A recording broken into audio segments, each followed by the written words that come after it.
Welcome to the Outthinker podcast. Each week, we talk with forward-looking strategists and innovators that are challenging the status quo, leading the future of business, and shaping our world. I'm your host, Kyan Krippendorf, founder of the Outthinker Strategy Network.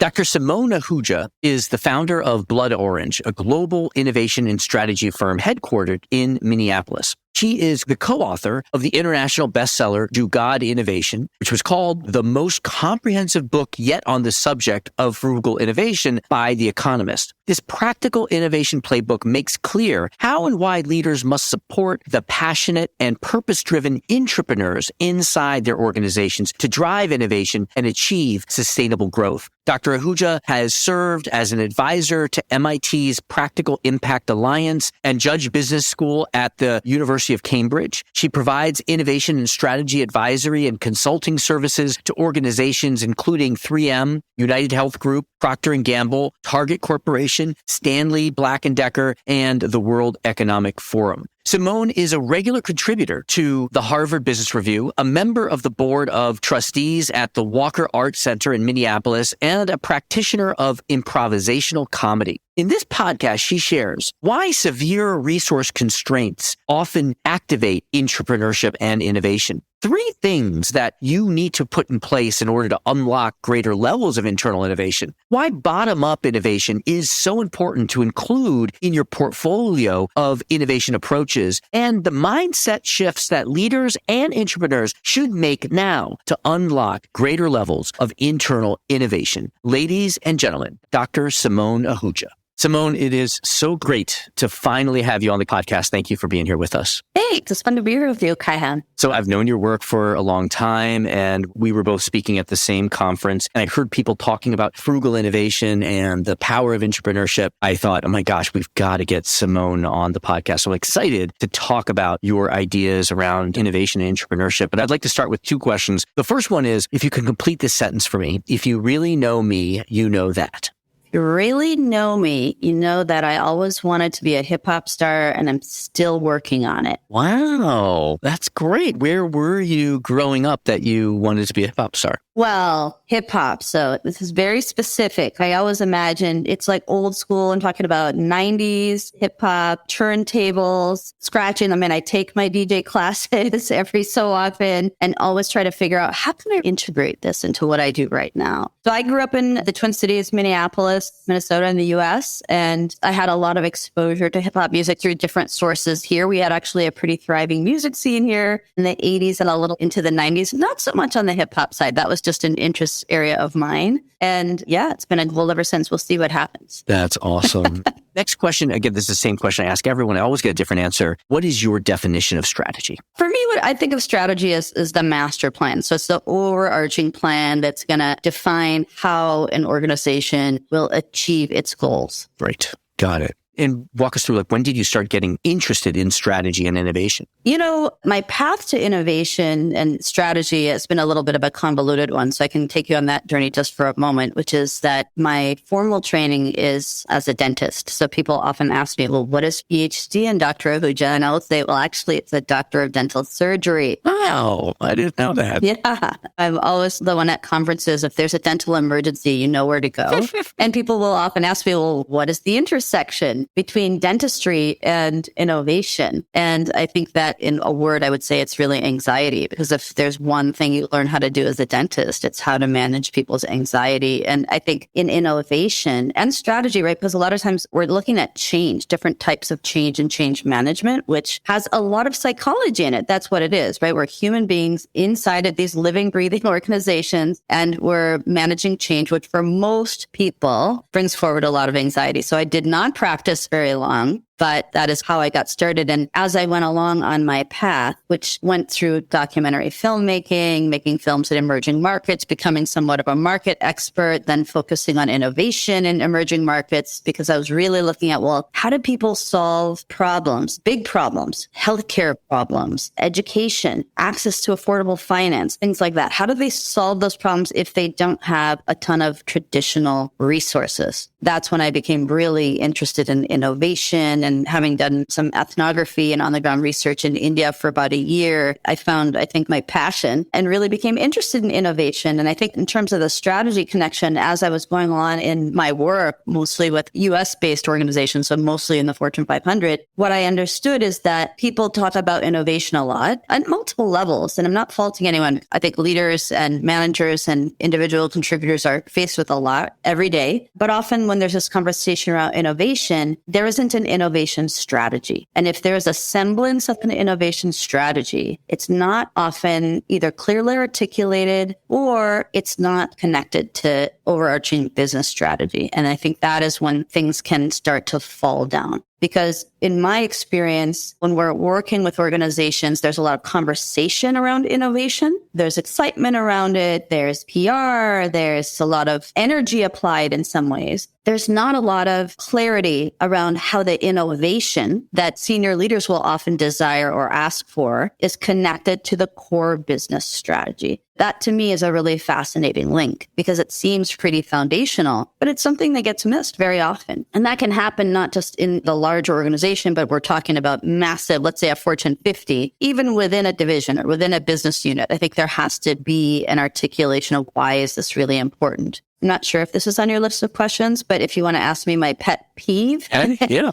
It is that innovation is considered kind of a shiny object, or phrases like innovation at the sides of our desk. Again, I am pretty empathetic towards the fact that folks have a lot on their plates. But if we look at innovation as a shiny object and not the set of tools and an approach that helps us advance our existing business goals faster and better and with fewer resources, then we're going to have a problem. Then we're going to have a whole lot of swirl around innovation and not a lot of action and results. So where do you see the link being broken between strategy and innovation? Because I've seen statistics that say that less than 40% of mid-level managers can name even two of their company's top 2 strategic priorities. So there's probably a knowledge gap. But maybe if there's not a knowledge gap, maybe there is knowledge, but not a willingness or ability to align resources. There's probably other links to that chain. But where do you see the gap existing between strategy and aligned innovation? I really do think the first one is a mindset problem. There's probably no senior leader out there today who doesn't really understand that innovation is critical for future growth, sustainable growth, all the things that we want, right? So we want people who are really dialed in and engaged. We want people who are connected. We want folks who can become good leaders. And we've got to bolster our bottom line as well. So I think the first one, though, somewhere is a mindset piece, is that it's not the nice to have, it's a have to have. And if we don't think of it that way really deeply, we're not going to apply the energy to it. So we're not going to be thoughtful and articulate, why does it matter? How does it matter? Where does it link to existing business strategy? And what does it look like if we're going to put it into action? In a way, it's almost hard to believe if you say it out loud, like, well, of course, everybody understands that innovation is important. Or of course, there should be a strategy connected to it. I just don't see it very often. I think it's partially because it seems like something that's going to happen in an innovation lab, or it seems that something that's going to happen out of R&D. That's another part of it. For me, of course, I'm really interested in a holistic approach to innovation. I love the idea of grassroots innovation for many, many reasons, which I'm sure we'll talk about today. But I think that if we don't have that portfolio approach to, yes, we're going to have big disruptive innovation and breakthrough innovation, maybe that'll come out of R&D, maybe it won't. Can we have an innovation team or people with innovation in their title? Yeah, absolutely. Do we need some cells of intrapreneurship or grassroots innovation, little microcultures of innovation that we can seed and build connective tissue between them? We need those too. So somewhere I feel like there is a mindset issue around what innovation is. So per your comment, 40% of managers can't name, what was the stat you said? More than 2 of their company's strategic priorities. Yeah. And I would suggest that 80% or 90% of people in any organization cannot define what innovation means to their organization. So there are many, many places where I see it break down. And so we spend a lot of time with organizations thinking about, what does innovation mean to you? Why are you even interested in that? Is it growth? Is it engagement? Is it building a pipeline of leaders? Of what is it? Let's talk about it. And then let's define what it means for you so we can actually get there.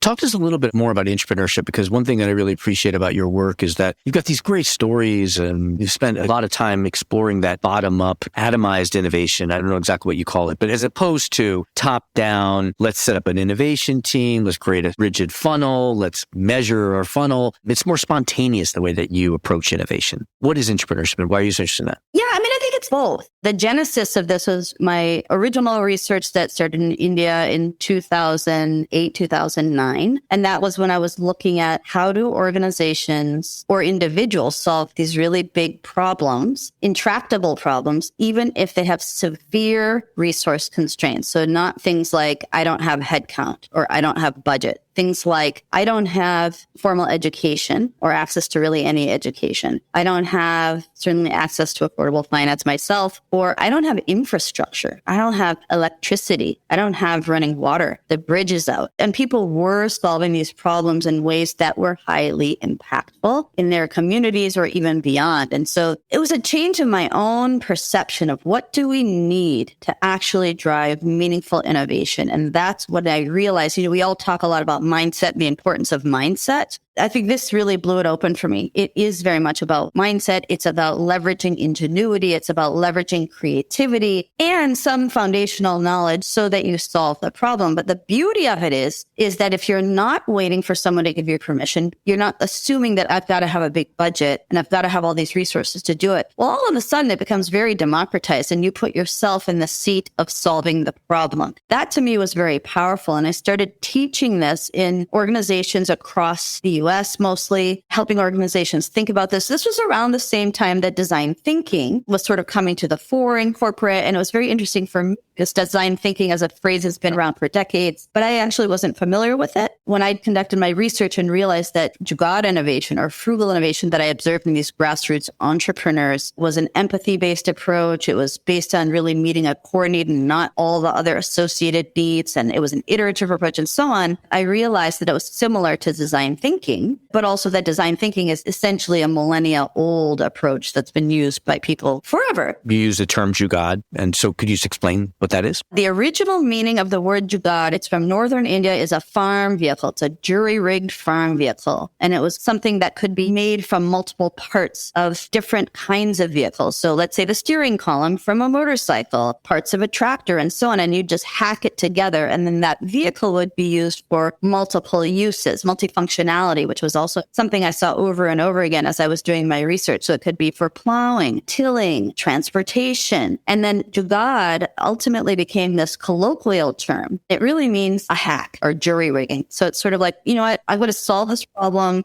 I'm going to quickly assess the resources I have in this moment, and I'm going to be creative about it and move ahead, as opposed to getting stuck in that spot. And it was so powerful because I observed this in real time while I was doing my research. My team in India would say, let's do some Jugaad. When I thought we were stuck, we're literally in the middle of the desert, for example, trying to capture a video case study where we don't have water, we're running out of gas, there's no GPS, and an old man with a long white beard is our GPS, and he looks tired. And I'm like, okay, party's over, this thing has to shut down. My team was like, no, we'll do some Jugaad. And they would just sort of fashion these solutions. It was fantastic. Jugaad, great. What is it? Let's do it. And then I observed it in real time. And that's when I understood the value. It's not always the perfect solution, but it might be a good enough solution or something that can help you advance so you just don't get stuck in place. And so Jugaad Innovation is a phrase that I coined with my co-authors. And Jugaad Innovation is really an approach that's frugal, flexible, or improvisational, and it's inclusive. So an inclusive, I want to just double click on that because inclusive means not just who are we solving problems for, maybe expanding that, but also who's solving the problems, which I think is huge. It's huge, important. So in that respect, very, very democratized. And what I realized then as I was working with different corporations in the US especially is that there were these people who were functioning like frugal innovators, and they were kind of like entrepreneurs in a way. Now, they're not exactly the same, but they were more action-oriented. They would have the same kind of approach, right? It was based on empathy. And I'm observing this real problem. Either I've experienced it or someone in my family, or I'm hearing this from our end users over and over again, that they're having this problem. And they just ask themselves that question, why does it have to be this way? Why do we do it this way? And then they weren't necessarily just waiting for permission to actually try to solve the problem. They would gather their early data. They test out things early, get some kind of reaction, and figure it out. Like, what are people reacting to? Is this possibly going to work? What kind of response am I getting? And then they kind of iterate, go forward. Very much like the Jugaad innovators that I met all over India and studied about in other emerging economies. And I think it's very much like bootstrap startup culture, not deep deeply funded startup culture, but bootstrap startup culture, or even I always liken this to small scale farmers, right? They know how to do this stuff. You can't just wait for people to solve the problems. But Jugaad Innovation is what helped me as I was teaching about this, understand that there are people in corporations who operate like Jugaad innovators, and they are these internal entrepreneurs or intrapreneurs. Could you give us an example of that? Is there any internal entrepreneurs or internal innovators that exemplify this Jugaad thinking from inside an established company that you can think of? Oh, yeah, lots of them. And what I sought to do for my book, Disrupt It Yourself, is to find some of the best of them and take the general approach they had and then codify it into a 5-step process. An example with Belanda Aris. So Belanda, when I met her, she was an organic chemist at L'Oreal, and she was working on mascara formulation. But for her, what was really important was something else, a problem she experienced, which was she's Haitian American. And she said, I could never find foundations, that's makeup that you use to cover your skin, that would match my darker skin tone. And she was really frustrated by this. And so she went to leadership and she was like, look, we're supposed to be serving people of color all over the world in the best way, but we're really not. We're not cutting it. And the senior leaders said, okay, well, take a shot at it. Let's see what you've got there. And they didn't give her a big budget and they didn't give her a team, but to their credit, they did get out of her way, right? Because she was knowledgeable, she was passionate. And then what she did is what I think is really classic among intrapreneurs is she co-designed. I think the intrapreneur of yours is sort of like the lone wolf hacking away at something, and probably was somebody who was more in senior standing, somebody who probably wasn't going to get a slap on the wrist. That's not true today. And that's what I love about intrapreneurship. I mean, that risk still exists. And frankly, risk aversion can be a high risk and a barrier to intrapreneurship. But what she did then is she collected a team of people who were also really moved by this. I think that's a real key that I found out, Kaihan, this passion and purpose. When we learned that in Jugaad Innovation, that was a real driver for grassroots innovation. I didn't talk about it very much because I guess I didn't quite believe it until I met this scores of intrapreneurs that I interviewed over the last several years. She found folks who were also passionate about this, but who had complementary skill sets. And they followed this iterative process and they started experimenting and they leveraged existing resources. So for example, if they needed end user feedback, they weren't like, well, let's see if we can spin up a focus group or something else. They would say, well, let's see where L'Oreal already has a roadshow. And then let's go tag onto that. We'll get our user research and come on back and iterate as needed. Now, of course, these were folks that had some pretty deep technical knowledge and they were experimenting with things that already existed, but were being used in different ways. And ultimately, what they emerged with was a blockbuster for L'Oreal. Then L'Oreal realized, well, there must be other people like Belanda in the organization. And they started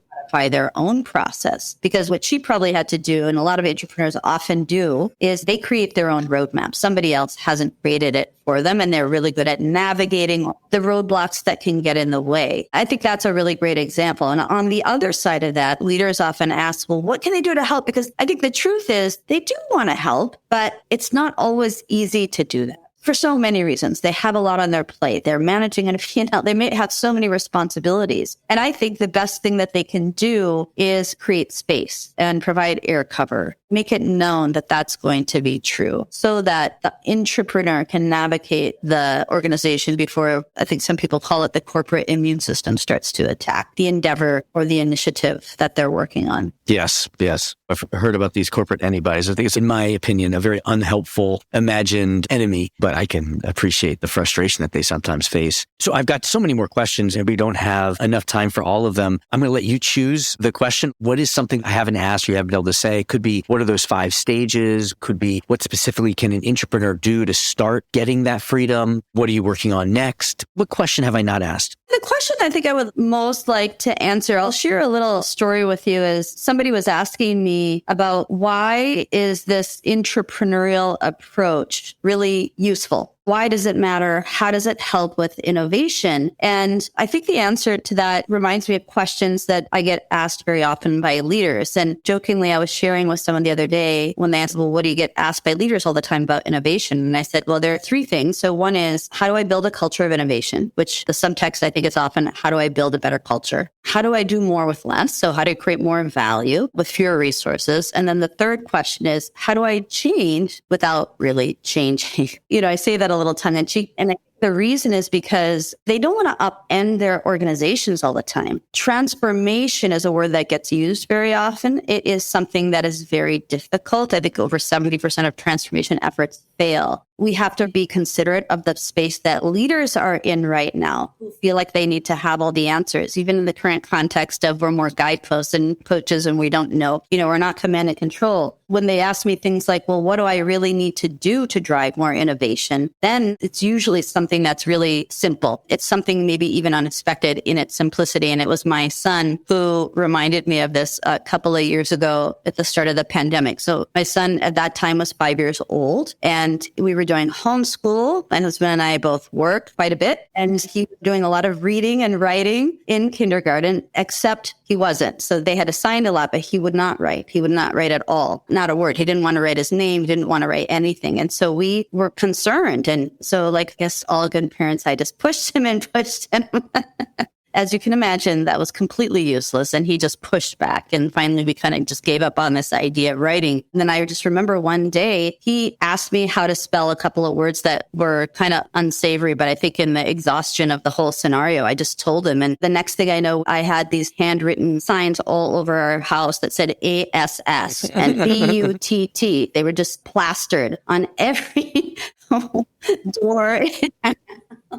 I share his story because I remember in that moment, like, that was so easy. He's writing now. He's writing of his own volition, but I made it really hard. And I thought about why did I make it so hard? And the reason is because I was solving for my need. And my need was having a kid who can write and to be perceived as a good homeschool parent, and not his need, which was have some fun, poke my parents a little bit. And once we solved for that, it was a lot easier. And so I share that because as someone who espouses this idea of solving the right problem, I wasn't doing it in my own house. And I think it made me even more empathetic to why that gets missed so often. So the answer to the question that I was in a room with CEOs the other day, or C-suite folks the other day, and they said, what is the one thing we can do to drive more innovation? And I think they were expecting something they'd never heard of or a new technology or something else. And I said, just solve the right problems. That's the one thing you can do to drive more innovation. I love it. I love it. I think it also brings in some of your interest and work on human-centered design, kind of designing the opportunity for your son, starting with him, right, rather than you.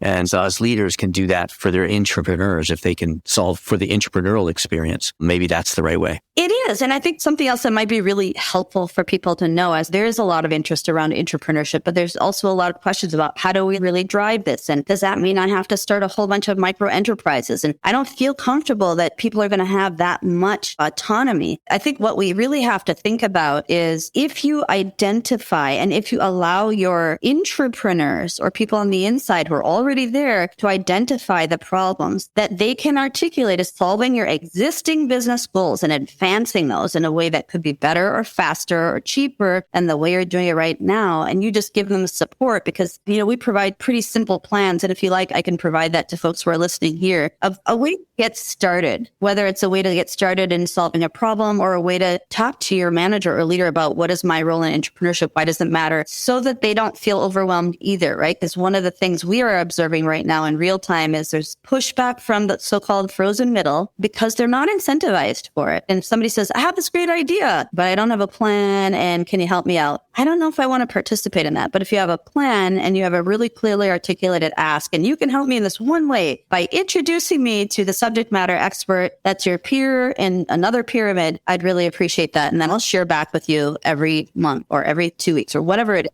Then I think it starts to make it easier. And the most important thing I would say is my emerging research has identified something that's been very obvious to me, but now we're just sort of making it real with data, is that intrapreneurs are some of the most engaged employees you will ever have. And the value of having people who are that dialed in and are building the sandbox that people want to play in is extremely high. And what we've also noticed is they attract others who want to play in the sandbox with them. I think all leaders need to ask themselves, what can I do to start? It doesn't have to be massive. We can just seed the soil with these intrapreneurs just by giving them some simple tools to start with and having a little bit of that open mind and maybe just being honest about, I'm totally comfortable with this. But remembering these people aren't trying to go off the rails. As we say, Navy SEALs, not pirates. They're drinking a little bit differently, but they're not going off on a complete tangent. Oh, I love it. So much more to cover and to learn from. But I love that you landed on the message about intrapreneurs being excellent, engaged employees that attract other ones. So for those intrapreneurs, for those would-be intrapreneurs, for those leaders that want to activate more intrapreneurship, how can they learn from you and follow you? What should they do to stay engaged with you? Oh, I think the easiest way is either on LinkedIn or just go to simoneahuja.com. And on there's an opportunity to sign up for our newsletter and an action plan. So the action plan is something that will help them get started and think about the questions we love to ask an entrepreneur, which is, what is your path to highest impact? And going from there, step by step, what is it that I need to do to get started? Well, thank you for doing that, for sharing it, for the work that you do and spending some time to share it with us, Simone. It's great to have you on. It was really fun. Thanks, Kaihan.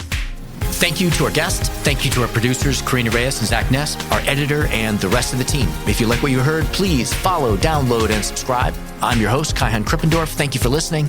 We'll catch you next week with another episode of Outthinkers.